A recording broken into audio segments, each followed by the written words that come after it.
দে মা মেয়ে স্টাইলটা করে কি দেখেন কি অবস্থা আজকাল পোলা পানলে কিছু শিখাই দিতে হয় না কি অবস্থা করতেছে না না না আমার না তুমি তোমারে দিলে দি ছাইরা দিম কিন্তু খুদাই ঢাকায় বাড়িঘর সবই আছে মেয়ে বিয়ের উপলক্ষে এই জায়গায় এখন আবার ঘর যাও ওখানে যাও খেলতাছে খেলো গা সবাই এই জায়গায় হয়েছে আপাতত কারণ বিয়ে উপলক্ষে তো ঘর লাগবেই তাদের আত্মীয় স্বজন একটু বেশি তো এই জন্য এখানে ঘর উঠানো হয়েছে আর ওই যে আমার শ্বশুর বাড়ি ওইটা আর এটা হচ্ছে আমার ননদের বাড়ি গ্রামের খোলামেলা পরিবেশ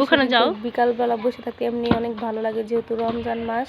তো এই জামাটা হচ্ছে আমার 3 পিসের টুকরা এক সাইডে যে টুকরা থাকে সেটা দিয়ে বানাই দিছি পিছনে বুতাম দেওয়া হয়নি তাও দেখেন বাচ্চা কারে বলছে ওইটা কি নাচানাচি শুরু করে দিছে ওই যে আমার ছেলেও পুরো খালি গায়ে খেলতেছে মাশাল্লাহ তো এই যে গ্রামের বাড়ি এরকমই হয় গাছপালায় ভরা আর এই যে ইফতারের সব কিছু রেডি করে ফেলছি ওইটা না দেখা ওটা হচ্ছে গুড়ের মানে শরবত এর জন্য একটু কালো কালো হয়েছে কিন্তু এটা কিন্তু শরীরের জন্য অনেক ভালো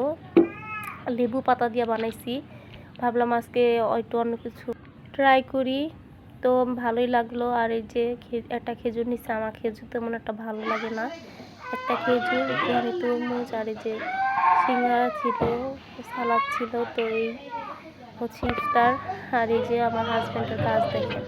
তরমুজ দিয়ে শুধু শুধু কতটি শরবত বানায় রাখছে এগুলো তো খাই নাই আর আমি তো খাবোই না তো এই যে রেখে দিলাম সে আর ঢাকা থেকে আসবে তখনই খাবে না সমস্যা নাই এই যে আমি কি করছি জানেন এই চিনি ছিল না বেশি একটা তো এই জন্য ওই ডিব্বার ভিতরে সব